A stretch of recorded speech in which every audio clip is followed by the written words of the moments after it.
What drives a person to become a serial killer?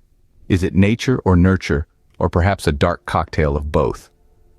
These questions have haunted psychologists, criminologists, and true crime enthusiasts for decades. Serial killers, the predators of human society, are an enigma. They live among us, often unnoticed, hiding their gruesome desires behind a mask of charm and normality. These individuals are not the outcasts or the obvious villains we're conditioned to fear. No, they are often charismatic, intelligent, and seemingly ordinary people.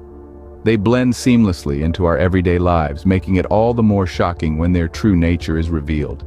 The ability to deceive, to wear a mask of normality, is perhaps the most terrifying trait of a serial killer. One of the most notorious figures that embody this chilling paradox is Ted Bundy, a charismatic law student turned predator. Bundy's story serves as a harrowing reminder of the dark potential that can lurk within the human psyche. Theodore Robert Bundy, known to the world as Ted Bundy, was born on November 24, 1946 in Burlington, Vermont. His upbringing was far from ordinary. The family dynamics he was raised within were twisted. Bundy spent his early years believing his grandparents were his parents, and his mother was, in fact, his sister. This unconventional family structure would sow the seeds of confusion and anger that later manifested in the most horrifying ways. Bundy was not just a regular kid. He was intelligent, charismatic, and possessed a charm that was hard to resist. He had this uncanny ability to navigate different social circles with ease. His good looks and wit made him popular, and his intelligence, particularly in law studies, allowed him to blend into society seamlessly. He was the kind of person who could make you feel at ease, someone you could trust.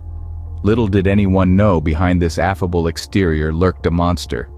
Bundy's reign of terror started in the mid-70s. His modus operandi was as horrifying as it was cunning.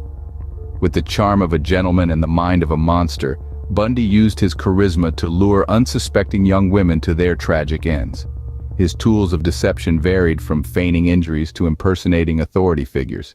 Bundy's audacity didn't stop at his horrific crimes. He managed to escape custody twice.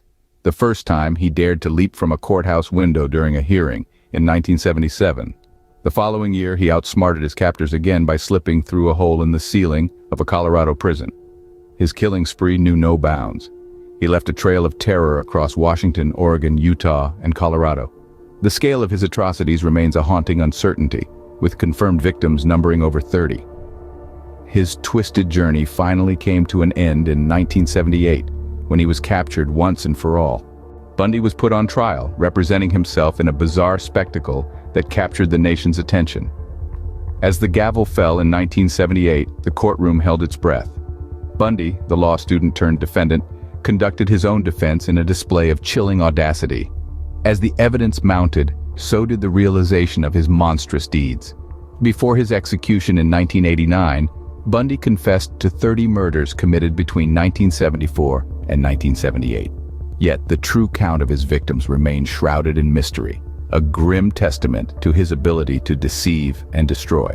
His crimes, spanning multiple states, left a trail of terror that continues to haunt the American consciousness.